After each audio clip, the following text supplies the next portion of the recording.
Welcome, Dr. James Beckett, Sports Card Insights. Another Topps box battle. Got some boxes from Emily over at Topps, Emily Kless and Clay Larashi, my longtime friend there, and the other good folks at Topps.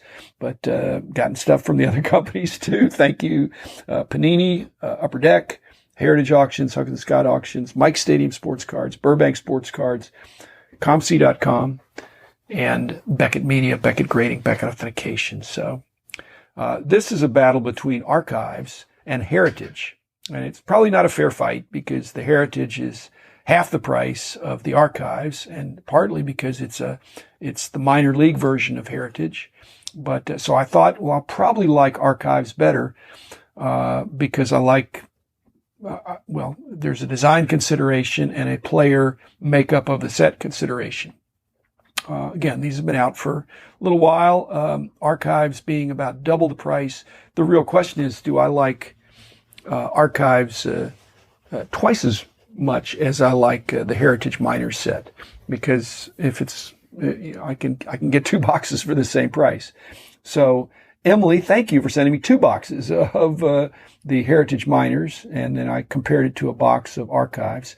And as I was doing that, I got in the mail another couple boxes of Archives from my friend Dane Conan, who's Dynasty Breaks. He's been on the podcast, and I'm not sure it's a rack, a random act of kindness, but Dane has done some other nice things, and I've enjoyed conversing with him on podcast episode and seeing him at shows. And so I'll have a thank you for Dane on that. But that just added to my pile of Archives to open. And I tried not to let it influence me because all of a sudden, if you got three boxes, then you're opening them up and you're liable to get, you got three times the chance of getting a better hit out of that. And I'm trying not to be evaluating it just based on the biggest hit. Although, again, I told you back in the day, 30 years ago almost, 25, 30 years ago, when we used to get boxes from the card companies for review in our company at Beckett Publications, I promise you, we were getting hot boxes. They were loaded. And so I'm happy to report that Dane's boxes that he sent me were not better than Emily's. They were about the same. And so again, a lot of, I think there's integrity in the packaging process. So I want to thank all the card companies for giving, at least what they say. They don't have to give more, but, people need to know that the game is not rigged, that somebody's going to eventually get these big hits. And if it's not you, maybe it's your friend, or maybe it's somebody that opens something up tomorrow. So Archives had a very tantalizing list of players in the set. But somehow, when you look at the Archives list of players, you're salivating, but you don't get the autographs from the top players usually. They're not the huge names in most cases, most likely. But that's okay, because I not really doing it just for the autographs. Because like I said, I don't like to evaluate a product or a box by the quality of the huge hits that you could potentially get. I mean, I think you need to, I think it's, if I were buying things, I'd like to buy things that it's not just a consolation prize, that what you've got, if you didn't get a big hit, is something you enjoyed opening and sorting, filing away, adding. As I said, I'm kind of a player collector now, more so than a complete set collector, because I alphabetize some of my stuff. Again, that's tipping my opinion toward Archives, because the player selection, at least as we know it in 2021, is much stronger for Archives than the Heritage Minors. Frankly, I don't know some of the players in the minors. They haven't come up yet. They're in their minor league uniforms, so they're kind of pre-rookie cards. I know some of them will hit, but I don't really know which one. So what do you do? Here's what I do, or what I think I would do. I think, because I've got a couple boxes of the Heritage Minors, I think I'm going to sort them and put them in numerical order, which is really not going to be that hard, I don't think, because there's some subsets that groupings in the numbers. So I think I'm going to put them in numerical order and just set them aside instead of trying to sell, or sort out a player here and a player there based on their current popularity. And I think I'll just sit on it for a little while because I think it's just too early to know about a lot of these players that are in the Heritage Minors set. I will say this: 72 Topps design is my favorite of the 70s. I've heard Mike Moynihan in his Golden Age podcast going through the decades and saying which design he liked the best, and he had guests on there. Well, I don't know that he asked me, but I think 72 is my favorite design of the 70s Topps designs. It's the first complete set that I bought. I think I bought it from Stan Martucci, if anybody my age remembers that name. So I got it in a box. It came in the mail, and it was $15 or something. That's definitely the way to collect that set. Piecing it together one card at a time is very difficult. There's a lot of tough cards and the high numbers and all that. So I got a mint condition set or near mint. I don't know. I thought it was mint back in the day. Then you find out later that it's not rough, but it's a couple cards dinged or a little off center, things like that. So, design, I like 72 designs. So I like the Heritage Minors, for 2021.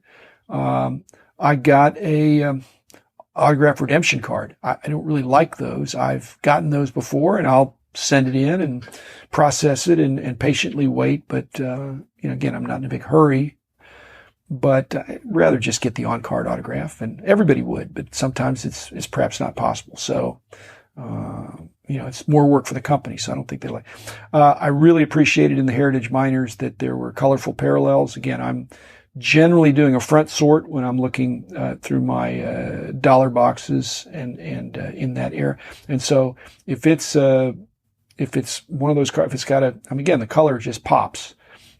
So I like that. I like high numbers. I always like high numbers. Again, you got to flip it over to the back to realize it's a high number, but and those high numbers, again, are tougher, but not so tough that it's ridiculous. I mean, there's 20 high numbers, the last 20 numbers in the set, 201 to 220, and they come one per 6 packs. Well, 6 packs has 48 cards. And so, you'd expect to get maybe 4 out of there. I mean, because out of 220 cards, every 20 cards are 1/11th of it. So 1 out of 11 cards, what you'd expect to be from 201 to 220, but you're going to get 1 out of 48. So it's 3 or 4 times tougher, and I like that. Now I don't like that I got to flip over. I like seeing a different design of the high numbers, and the SPs, but that's okay. Let's see, the box toppers for the Heritage Minors, that didn't do much for me. I mean, I thought they were kind of plain. I'd like the box toppers to be just a little bit more special. The only insert I really liked in the 72 design there was the boyhood photos, which brought back memories of that in the early 70s when Topps did that. So I like that. I'll hold on to those. Let's see. Another positive for the Heritage Minors was that if you collect that, or if you buy a box and you try to put it together and you snoop around and see, it's going to help you understand who the up-and-comers are, the prospects in that set, because they're not all equal. If somebody's a 30-year-old utility infielder or a long reliever, you want to get a 19-year-old slugging shortstop or center fielder or first baseman with huge power that could really come on strong at some point. I miss Ben Eckler himself, but there are other people like that. But there was only one Ben, and Ben was the go-to guy for our company for who the up-and-comers were. He really studied it and was an amazing guy. So he's missed, and so I have to do that myself and study it. But it's fun. It's fun. I mean, it's nice to know if the Rangers or the Cardinals or the White Sox bring somebody up that you've already got an idea that the guy might be pretty good. The archives, switching over to the archive set, the box toppers, I'm really negative on oversized box toppers. I don't like that. I think that's the prerogative of Topps. But if you're going to put something in there, it would be more special if it had the chance to be something that would be an interesting card that would be standard size. I don't, yeah. I noticed that in the archive set that they had a 57 Topps, and then they had a 62 Topps, and then I guess 73, and then 83, and they kind of worked their way, kind of one set for each decade that they picked. And I'm just going to, true confession, I think the designs, I rank them almost perfectly correlated with how old they are. And that says more about my age and my experience, that I thought 57 was the coolest design of the archives set that I opened up. I thought 62 with the wood grain was a close second, and then the rest kind of tied for third. The rest are just more modern. And I realized that 57 was one of the first sets that I saw. 56 was, but then 57s. So that was very early in my collecting experience. And 62 was kind of just past the peak. I peaked in 61 as a childhood collector. So I saw 62s out there, but I'd moved on to middle school and wasn't doing as much collecting then. Let's see. I like the fact on the archives that it's pretty easy to sort the cards. I mean, I'm a numerical sorter and an alphabetical sorter. I've got to do some YouTube videos to show you what I'm talking about there, because I've tried to walk you through it verbally, but it's going to be easier to show. But the archive set makes it really easy because you can just sort the fronts very quickly based on the design, and the similar designs are clustered in the same numbers. So then you could just put them all together, all the ones that look like 57 Topps, and then sort them. So and then put it all together. The archives, I think it was more than twice as good. So if I were going to buy an additional box, and in the future, I think I would probably always lean toward archives, probably because of my age. I'm going to enjoy the Heritage Minors because I like the design, and I like that it's forcing me, thank you, Emily, to study up on those players.